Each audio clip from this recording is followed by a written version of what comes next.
Hello, welcome to this part 2 of All About 12 Leads. In the first part, we went over some anatomy and physiology of the heart, the electrical conduction system, the concept of a 12 lead, and how we have different vantage points depending on the lead that we're looking at, as well as what we're looking at with those specific waves of an ECG. What's a P wave? What's a QRS? What's a T wave?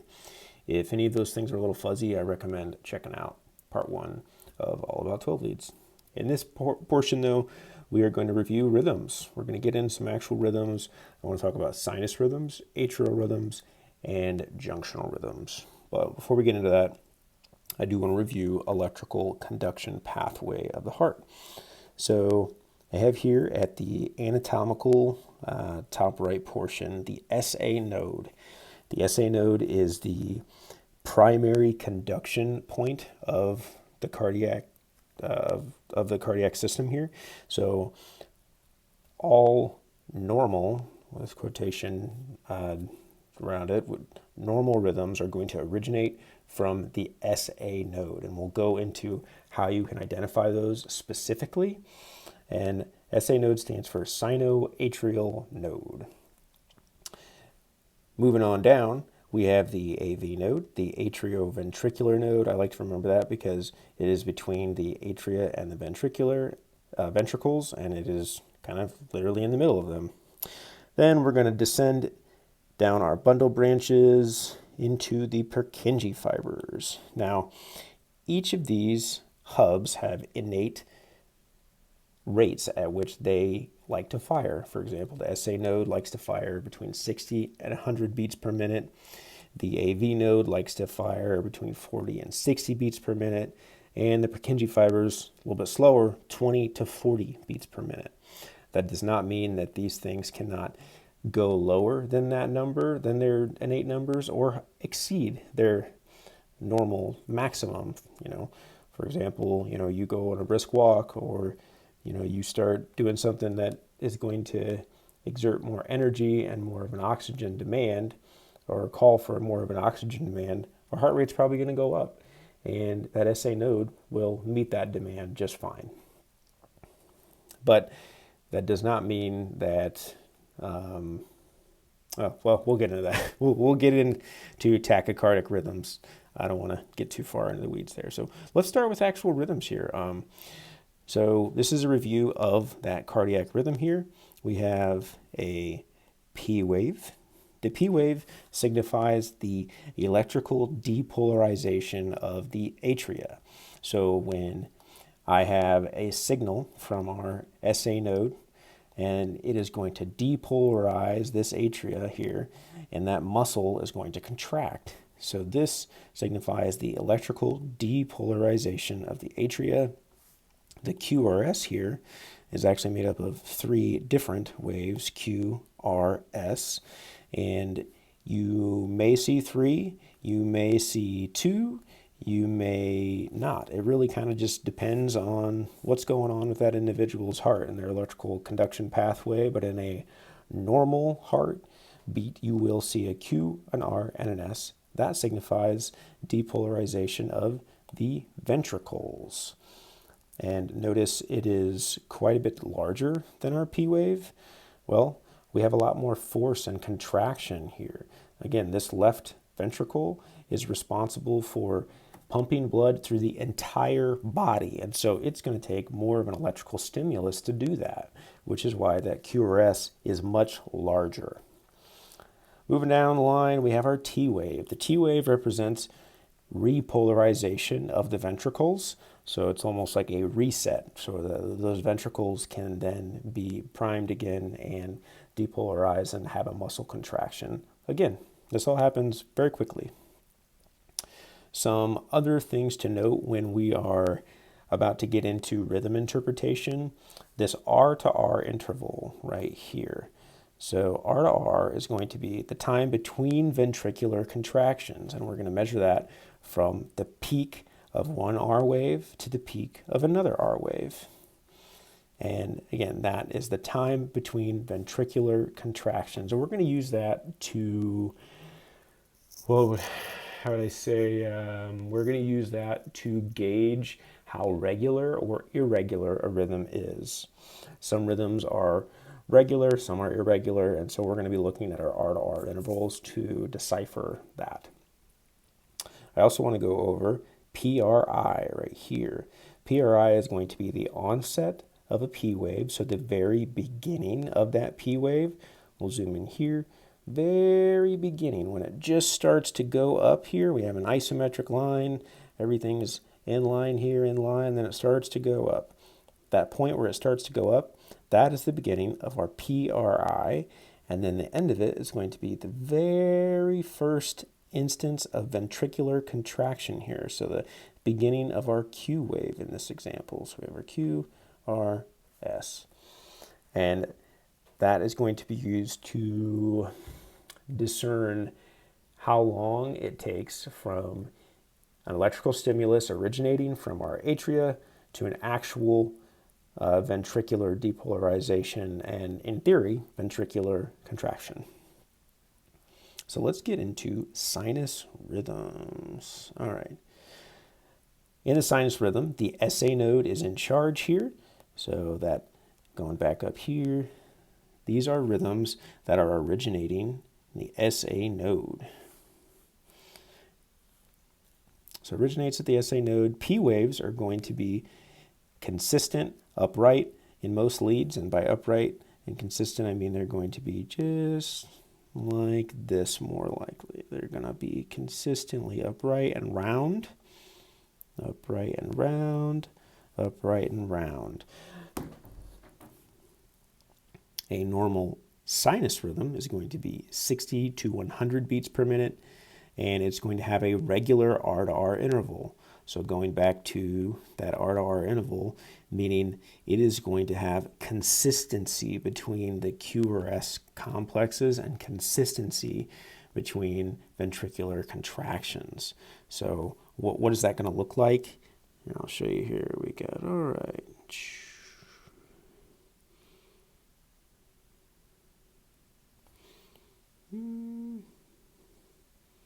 These points are relatively equal apart, okay? That's what that means, all right?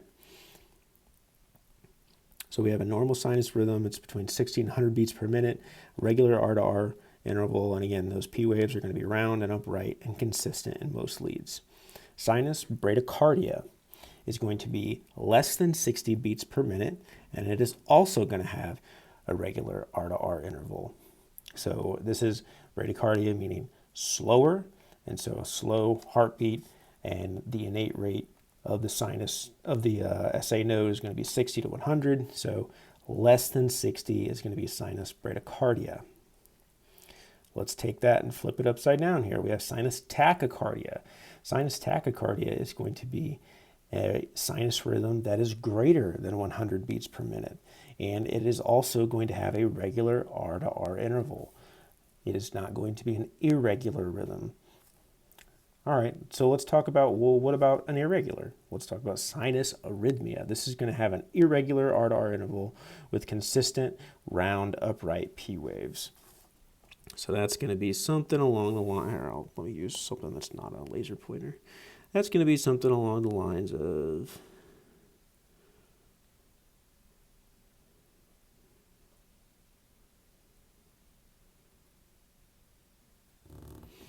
this here. So these are not that far apart, or sorry, not far apart, but they're not that different from one another, but they do have a difference in interval. These are not at the same cadence. They are different, as opposed to something with a normal, regular R to R interval.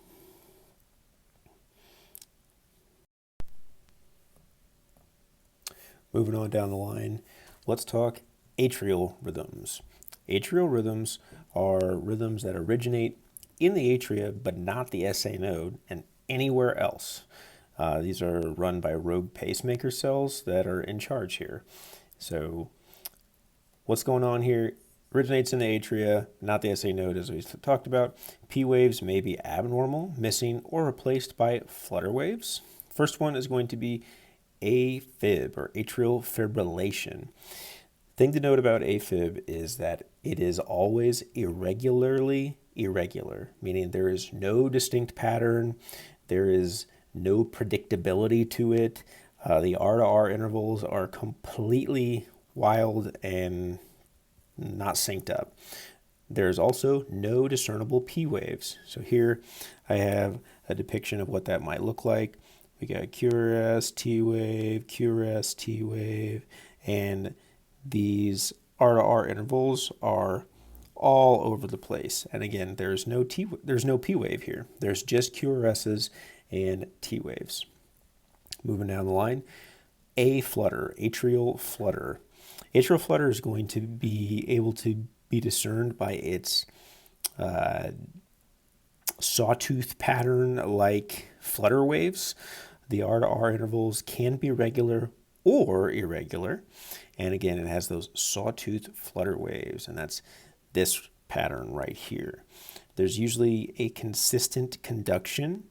So for example, this is a 3-to-1 conduction. So for every 3 flutter waves, there is 1 QRS or ventricular contraction here, or ventricular depolarization. And these here, again, these are those flutter waves. They look like irregular P waves that are insuccinct there. Moving down the line here, we have wandering atrial pacemaker. Sometimes this is called WAP, and this is when I have multiple discernible P waves noted in a rhythm. And these P waves can be numerous shapes. They can be notched. They could be flipped upside down. They could be after a QRS. They could be completely absent. And I have some depictions of what that might look like.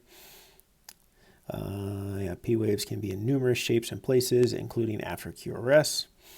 And the R to R interval can be regular or irregular. You think about it, if I have electrical stimuluses originating from multiple pacemaker cells in the atria, most likely the time it takes to reach that QRS is going to be different depending on which one it's coming from. And so you might have slight variations in what that's going to look like. Let's also talk about PACs, a premature atrial contraction. This is not a rhythm in itself, but let alone what's called an ectopic beat or a rogue beat, a beat by itself amidst a underlying rhythm that is identifiable. So present amidst an underlying rhythm, P waves will likely appear different than the other P waves and most likely originates from rogue pacemaker cells. Down here, I have a depiction of what that might look like. So let's think here. We have what appears to be a sinus rhythm. We have a regular R to R interval. This is about the same from this to this, but then we have this space here, and it beats much quicker. For example, this is much shorter than this, or these. You can also note too, the P wave, the marker on this whiteboard's kind of thick, it appears notched. It appears different than the other P waves. These P waves are all relatively round, upright, round, upright, round, upright, round, upright, and then you have this guy, which is kind of notched. That means it is originating from somewhere else, a different pacemaker cell. Moving on down the line, we have SVT, supraventricular tachycardia. SVT is going to be identifiable by its very tachycardic rate, and there are no P waves discernible. So again, it's going to be tachycardic rhythm that is generally between 150 to 220, although it can be slower or faster than that. There are no discernible P waves, and the R to R interval is regular. So as you can see here, we have a fast rhythm. We have a T wave that really just goes right into another QRS, T wave right into another QRS, T wave right into another QRS, and there's no visible P wave. If this were to be irregular, this would most likely be what's called AFib with RVR, atrial fibrillation with rapid ventricular contraction. And that is atrial rhythms. And now we arrive at junctional rhythms. Junctional rhythms originate at or near the AV node. So think of junction being when two areas meet or come together, and at the atrial and ventricular junction, we have this atrioventricular node. So that is at or where this is originating. These rhythms often lack visible P waves, or they show inverted retrograde P waves. So I have shown here we have a beat without a P wave at all. Here we have a beat with a inverted P wave. And here we have a retrograde where it actually shows up after our QRS, which is interesting. But that's going to be a hallmark sign. Each of these are going to be hallmark signs of a junctional rhythm. And then we have our different rhythms here. Now, if you'll recall, the AV node innately fires at 40 to 60 beats per minute. And so when we have identified junctional beats at a rate between 40 to 60 beats per minute, that is what's called a junctional escape rhythm.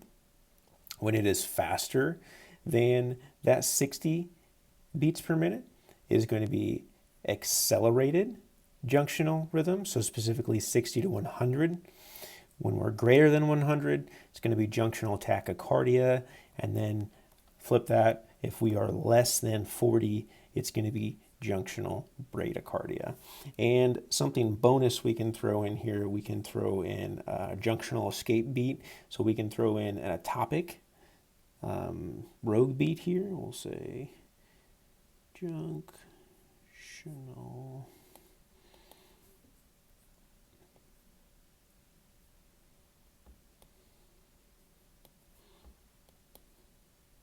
And what that's going to be is when I have an underlying rhythm here, so we'll have a sinus rhythm.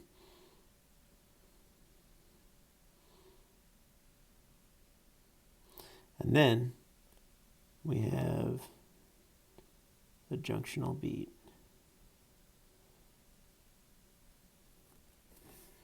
So this right here would be the junctional escape beat. It is an ectopic beat outside of our underlying rhythm, which we have a sinus rhythm, but then we have a rogue junctional beat here, and we can tell that by this excuse me, this flipped P wave here. And the QRS is going to actually look a little bit different. The rest of the wave morphology will likely look a little bit different. Might not, but it's something to keep an eye out for. Everybody, that is all about 12 leads part 2. So we've gone over our sinus rhythms, our atrial rhythms, and our junctional rhythms. If you guys have any questions, comments, please hit me up with them. I love talking about this stuff, and I will see you guys in the next one. Either blocks